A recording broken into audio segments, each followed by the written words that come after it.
Florentino Perez has finally got the man he has been chasing for so long. This Real Madrid squad looks absolutely stacked. It looks like this team does not have any weaknesses. They have star power in all positions. Madrid seems primed to absolutely cruise through the next season. But what if I told you that there is one huge problem in this Real Madrid squad? Check out this video to find out what this problem is and how it has a potential to absolutely ruin Real Madrid's season.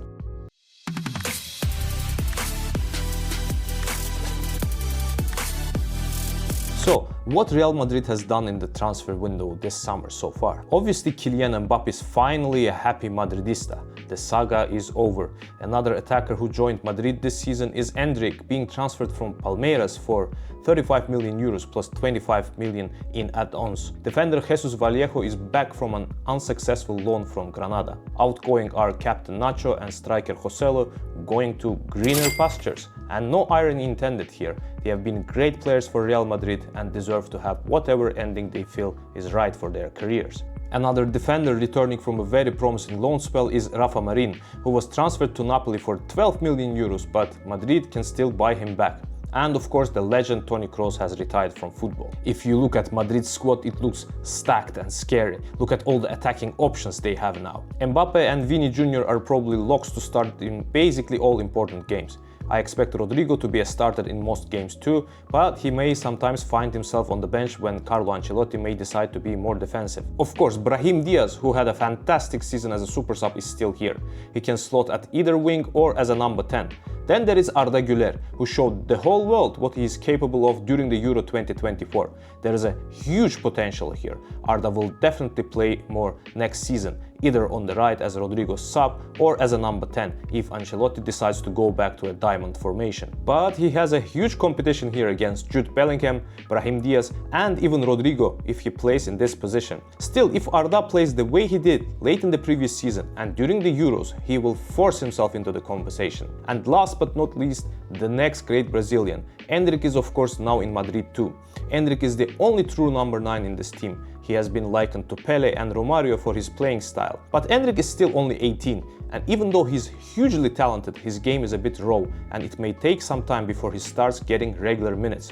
Of course, if he does not blow everyone away the minute he steps onto the pitch, Real Madrid is totally set in attack. In midfield, Toni Kroos has retired. It's a big loss. After all, this man was responsible for their build-up play for a decade. Is Madrid going to buy someone else to replace Toni Kroos? Apparently not. I think their plan is to execute build-up by committee. The plan A is to play Bellingham deeper, in the old position of Toni Kroos on the left of the midfield three.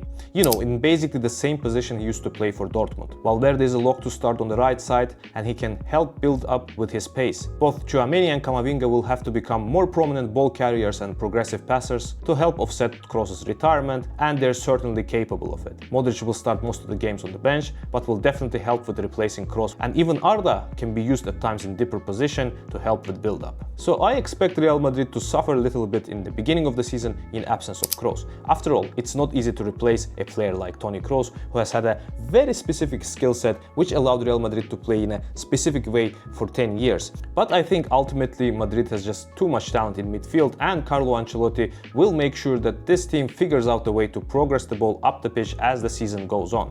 Madrid's problem is not in their midfield or their attack. Those will do just fine. They have a glaring hole in the center of their defense. The ever-reliable captain Nacho has left the team. David Alaba, another option. He's still recovering from a horrific ACL injury he suffered last season, and the earliest he's going to play is in January, and nobody really knows how he's going to come back and play football next season, at what level he's going to be. There are only 2 senior centre-backs in their current squad. Rudiger is great and there are no worries about him. Eder Militao, however, missed almost all of the previous season with an ACL injury, and returning from this injury is often tricky. You may get injured again or you may lose a step. And even if Militao is back to his best immediately, there's just no depth in the centre-back position behind him. The only other natural centre-back is Jesus Vallejo, who played a grand total of 3 games for Granada last year. He's not a serious option to play for Madrid at this point in his career. It is incredibly risky to start the season with only 2 senior centre-backs. Is Florentino Perez going to do something about it? Well, There are two kinds of rumors circulating right now. First rumor is that Madrid is not going to sign anybody else during the summer transfer window.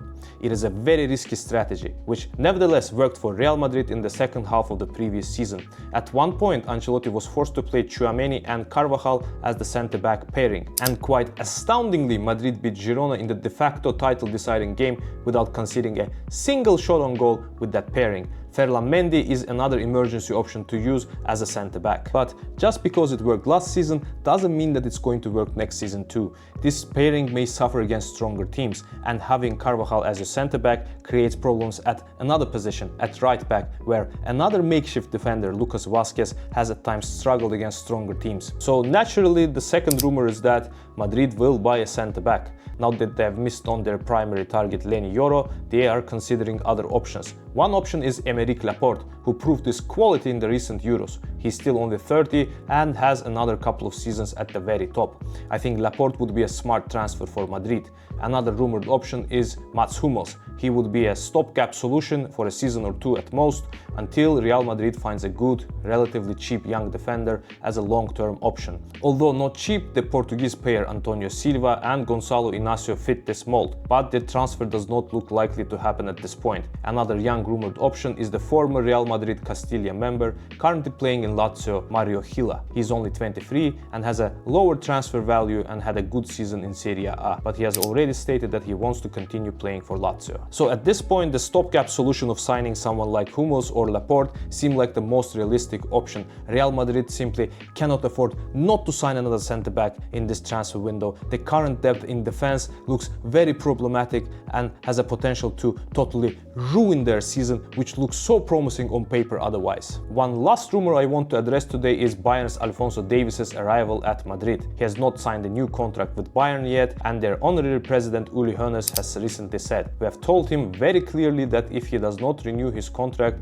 we will let his contract expire. He will not receive any more money." So most probably Davies will stay in Munich this season if Florentino Perez suddenly does not blow them away with an unexpectedly high offer. That is very unlikely. What do you think about Real Madrid's summer transfer business so far? Do you think they're done? Should they sign another centre-back? I'm going to make more videos on the summer transfer business of other top teams too, and make sure to subscribe to this channel and hit that bell button to find out about what these teams have been up to this summer. See you on the next one.